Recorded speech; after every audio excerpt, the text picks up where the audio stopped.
Hello everyone, আসসালামু আলাইকুম। আশা করি তোমরা সবাই ভালো আছো। আমি Ahsan Hamid from civil engineering BUET. So আজকে আমরা নদী নৌকা একটা অ্যাডমিশন স্ট্যান্ডার্ড ম্যাথ সলভ করব। এই ম্যাথে দেখো নদী নৌকা ম্যাথে ত্বরণ ঢুকিয়ে দিছে। নর্মালি তোমরা একাডেমিকে নদী নৌকা ম্যাথে ত্বরণ দেখো না, বা বোর্ডে এখন এই টাইপের আসে নাই, কিন্তু অ্যাডমিশনে কিন্তু এই টাইপের ম্যাথ আসতে পারে, কিংবা বোর্ডেও সামনে দিয়ে দিতে পারে, কারণ বোর্ডে কিন্তু প্রতি বছর ম্যাথ আপডেট হচ্ছে। মানে আগে যেরকম একই টাইপের ম্যাথ দিয়ে দিত, এখন একটু আপডেট করার চেষ্টা করতেছে। রিসেন্ট ইয়ার কোয়েশ্চেন দেখলে তোমরা বুঝতে পারবা। সো যাই হোক, আমরা শুরু করি। দেখো প্রশ্ন কি বলছে। একটি নদীর প্রস্থ 200 মিটার, নদীতে স্রোতের বেগ 4 মিটার পার সেকেন্ড। তার মানে এটা কি আমাদের ইউ। একটি নৌকা স্থির অবস্থা হতে 2 মিটার পার সেকেন্ড ত্বরণে 120 ডিগ্রি কোণে যাত্রা করে নদী পার হতে কত সময় লাগবে। সো আমার টি জানতে চাইছে, তাই না? সো এখন আমরা কি করব, এটা সলভ করার জন্য আমাদের হচ্ছে একদম বেসিক নলেজ লাগবে, ঠিক আছে? এই নদী নৌকার ম্যাথ আমরা জানি কোথায় আসে, ভেক্টরে আসে, তাই না? তো তার মানে এটাকে একটা ভেক্টরের ম্যাথই তো অবশ্যই, তাই না? তো ত্বরণ দেওয়া আছে এ, ত্বরণ কি, ত্বরণ কিন্তু একটা ভেক্টর আসে, ঠিক আছে?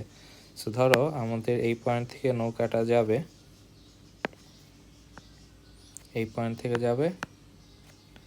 কি বলছে, নদীতে স্রোতের বেগ দেওয়া আছে। আচ্ছা, এইদিকে ধরো ইউ 4 মিটার পার সেকেন্ড, আর এখানে কি বলছে 2 মিটার পার সেকেন্ড স্কোয়ার ত্বরণে 120 ডিগ্রি কোণে যাত্রা শুরু করছে। আচ্ছা আচ্ছা, নৌকাটার ত্বরণ হচ্ছে এদিকে এ, এ হচ্ছে 2 মিটার পার সেকেন্ড স্কোয়ার, এই অ্যাঙ্গেলটা হচ্ছে কত 120 ডিগ্রি, আর নদীর প্রস্থ দেওয়া আছে এটা ডি হচ্ছে 200 মিটার।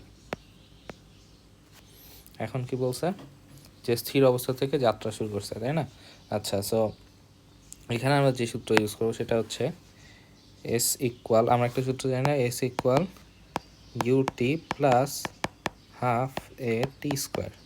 আচ্ছা, এখন এটাকে যদি আমরা এক্স অক্ষ চিন্তা করি, এটাকে যদি আমরা ওয়াই অক্ষ চিন্তা করি, সো আমার নদীর প্রস্থ কোন অক্ষ বরাবর, ওয়াই অক্ষ বরাবর, তাই না? সো এখন আমরা শুধু নদীর নৌকার আদিবেগ 0 ছিল, তাই না? নৌকার আদিবেগ ধরলাম আমি ভি নট, ভি নট হচ্ছে 0, ঠিক আছে? সো এখন ত্বরণের ক্ষেত্রে এই যে আমরা এই সূত্র যদি ইউজ করি, তাহলে আমরা কি লিখতে পারি বলতো? ওয়াই অক্ষ বরাবর আছে হচ্ছে D, D is equal U, তো নৌকার বেগকে আমরা ভি ধরি, তাইলে আচ্ছা আদি বেগ তো মানে 0 ছিল, সো আমরা লিখতে পারি ভি নট, ভি নট এটা যেহেতু ওয়াই অক্ষ বরাবর আমি ওয়াই লিখতাম, V nought Y into T plus half, এখানে কি হবে, এর জায়গায় হবে A Y into T square, কারণ ত্বরণের যেই উপাংশটা ওয়াই অক্ষ বরাবর আছে সেই উপাংশটাই আমাকে নদী পার হইতে সাহায্য করবে, ঠিক আছে? এই জন্য আমি লিখলাম এ Y into T square. Just এতটুকুই হচ্ছে ম্যাথ। তুমি যদি এতটুকু বুঝতে পারো তাহলে তুমি ম্যাথটা সলভ করতে পারো। তাহলে ডি কত, ডি হচ্ছে 200 মিটার, আর ভি নট যেহেতু 0, এই পুরাটুকুই 0 হয়ে যাচ্ছে, ঠিক আছে? Equal to half A Y, A Y কত হবে বলো তো, 2 সাইন 120, তাই না? 2 সাইন 120 ইন্টু কত, ইন্টু হচ্ছে টি স্কোয়ার। সো এবার আমার টি ইজিলি বের হয়ে যাবে। সো যদি আমরা ক্যালকুলেট করি তাহলে টি কত আসে একটু দেখি। আচ্ছা দেখি মুখে করা যায় নাকি, ঢাকা ভার্সিটিতে আসতে হবে, তাই না? তো দেখো এই টু কাটা, হ্যাঁ, তাহলে টি স্কোয়ার আসতেছে 200 ডিভাইডেড বাই সাইন 120 এর রুট ওভার, হ্যাঁ, সাইন 120-এর মান কত,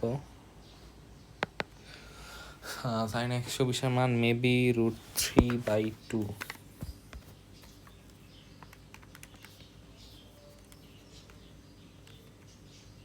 হ্যাঁ, সাইন 120-এর মান √3/2।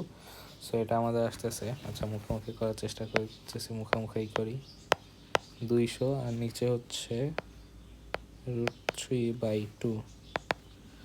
সো এটা উপরে উঠা যাবে 2টা 400, রুট ওভার 400/√3। আচ্ছা যাই হোক, ক্যালকুলেটারই করি যেহেতু এটা ইঞ্জিনিয়ারিং স্ট্যান্ডার্ড ম্যাথই।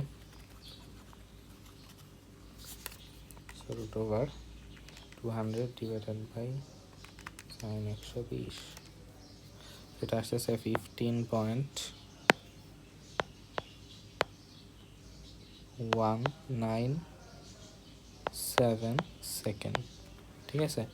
সো এই হচ্ছে আমাদের অ্যান্সার। আশা করি বুঝতে পারছো।